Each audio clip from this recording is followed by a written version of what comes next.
Welcome, brave souls, to the fire's flickering light, where shadows dance and whispers of the unknown drift on the wind. I'm Sam Hain, your guide through the eerie tales that haunt the darkest corners of your imagination. Tonight, we gather around the flames to uncover stories that will chill your bones, make your heart race, and keep you looking over your shoulder. From ancient legends to ghastly encounters, these tales are not for the faint of heart. So, stoke the fire, lean in close, and prepare yourself for a journey into the realm of the strange and the sinister. Are you ready to be afraid? Let the storytelling begin.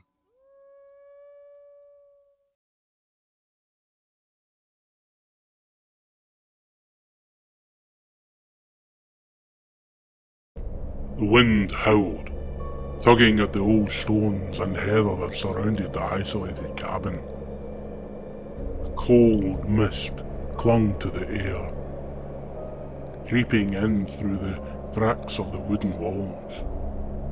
Ailsa had never been fond of the cabin, but it was her late uncle's, and after his sudden death, it was left to her.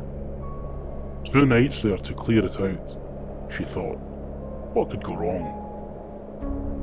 The cabin sat at the foot of a dark forest, its jagged trees like bony fingers clawing at the sky.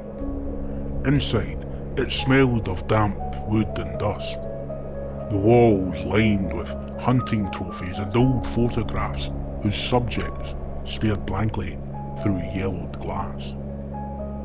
The only thing of real value seemed to be an antique mirror in the bedroom.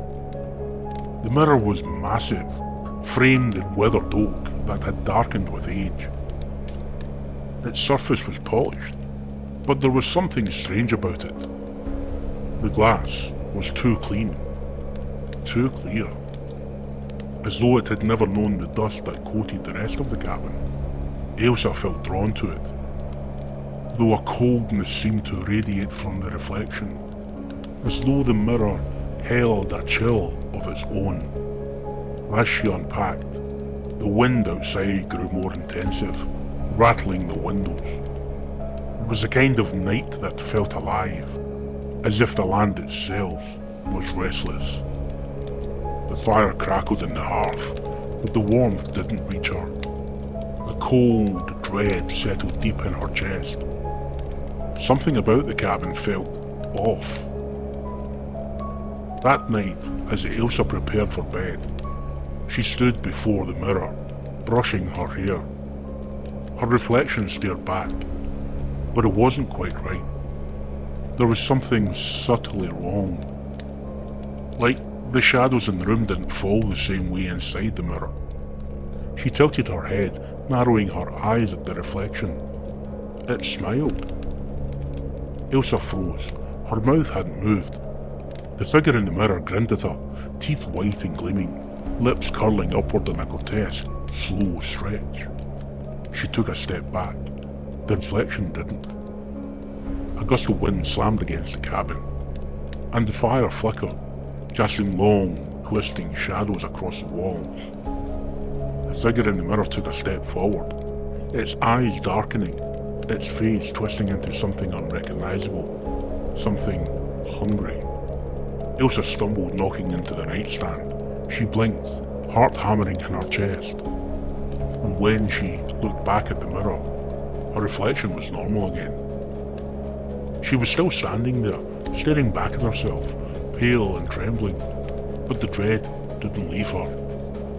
She turned her back to the mirror and crawled into bed, pulling the covers up to her chin, her eyes darting to the shadows in the room. The wind outside continued to wail, and she swore she heard the faintest whisper, as though someone or something was calling her name. In the darkness, the cabin groaned, the timber settling as though a weight was shifting inside the walls. And then came the sound, the quiet creak of wood, like slow, deliberate footsteps. Ailsa's breath hitched. She clenched the blankets tighter, her eyes wide and unblinking, fixed on the mirror across the room.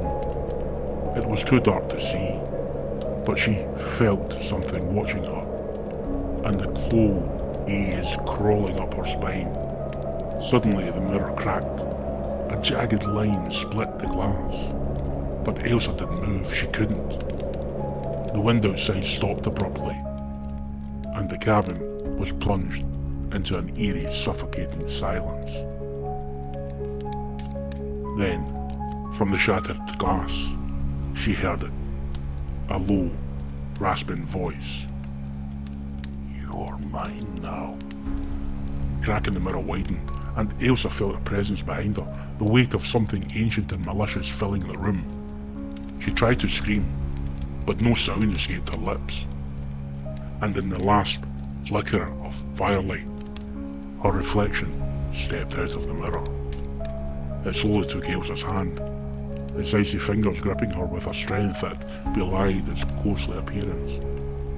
She struggled, but her limbs felt leaden, her voice stolen by the same malevolent force that held her in place. Her doppelganger leaned close, whispering in her ear,